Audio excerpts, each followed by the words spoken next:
baru semester 3 ya. Semester 3 mata kuliah fikih munakahat dan fikih kontemporer ya. Jadi masalah teknis kita bahas yang jelas.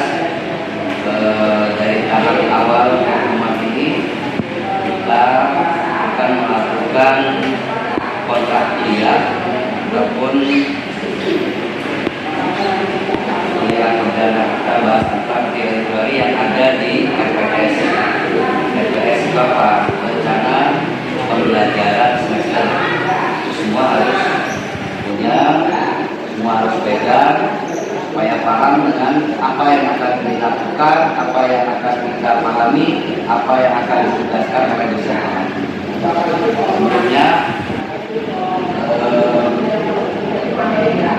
kita tidak perlu perkenalan lagi ya, perkenal semua kan? Perkenal semua, yang jelas mata kuliah kita tentang munakahat ini yang membahas tentang bagaimana proses pra perkawinan, proses perkawinan, dan setelah perkawinan. Jadi dalam proses teori perkawinan ini ada hal-hal yang memang harus kita pahami terkait dengan kontrak kuliah kita. Yang pertama, kita punya 16 kali pertemuan. 16 ya. 16 kali pertemuan. Pertama kontrak kuliah, dua penugasan,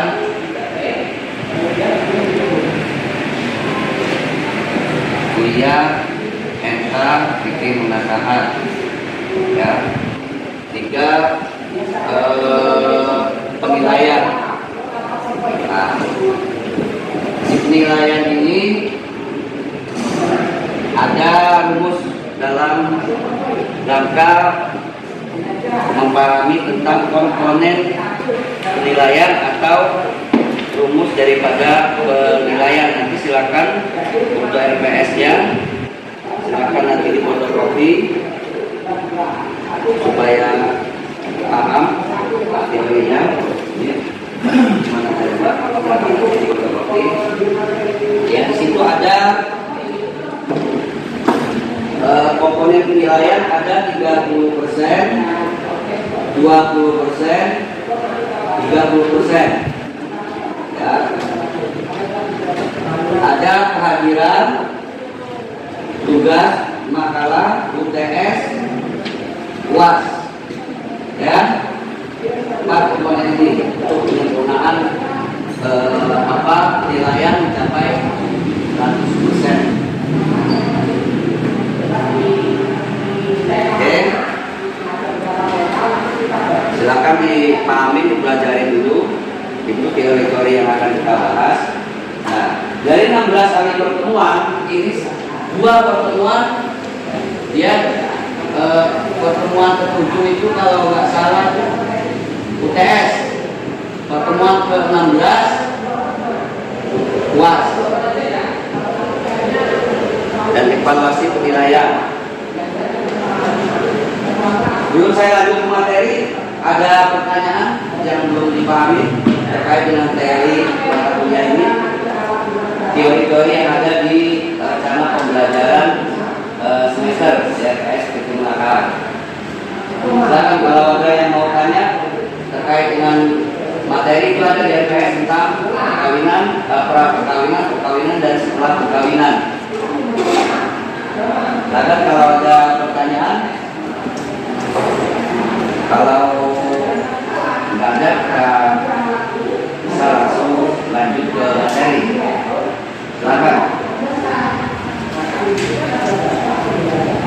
Ada pertanyaan?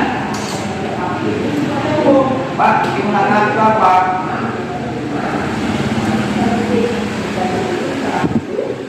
Oke. Kalau tidak ada, saya akan lanjut membahas tentang teori ya, teori yang ada dalam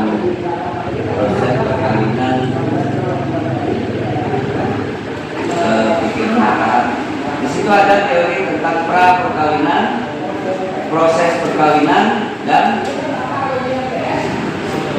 setelah perkawinan. Pra perkawinan itu apa? Yang akan kita bahas di teori. Apa yang dimaksud dengan pra perkawinan? Oke.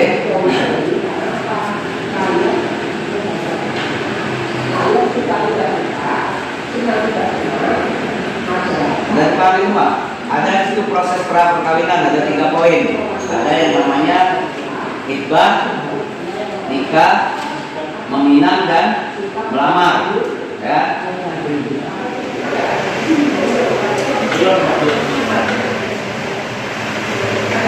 Ya kalau sudah paham semua, sudah tahu semua, berarti ya enak. Belum Pak. Ini penting ini Pak. Silakan, ya, coba kalau mau tanya, ada yang mau tanya. Pak, perkawinan itu apa Pak?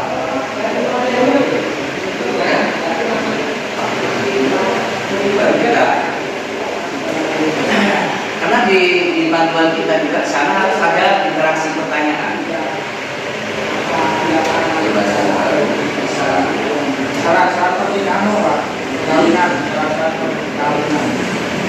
Syarat rukun perkawinan. Syarat dan rukun perkawinan. Itu nanti detailnya nanti saat kita sudah membahas ke teori yang akan dibahas pada bentuk penugasan yang jelas. Simpelnya syarat-syarat perkawinan, kalau syarat orang mau menikah itu adalah pertama dia Islam, kedua harus balik, tiga dia sehat, keempat berakal, ya. Tapi kalau hukum dalam perkawinan harus ada pasangan kedua mempelai, ada pengantin, ada mahar, ada saksi, ada wali. Nah, kalau itu sudah dipenuhi semua, maka prosesi perkawinan itu sudah bisa dilaksanakan.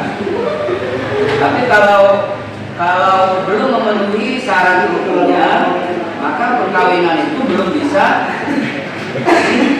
dilaksanakan.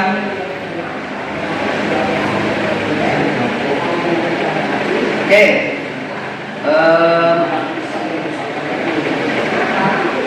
carikan backgroundnya dulu.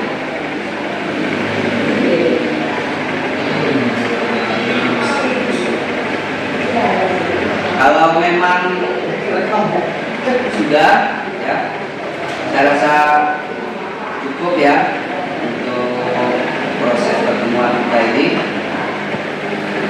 Nanti setelah pertemuan kedua, ketiga baru kita bahas tentang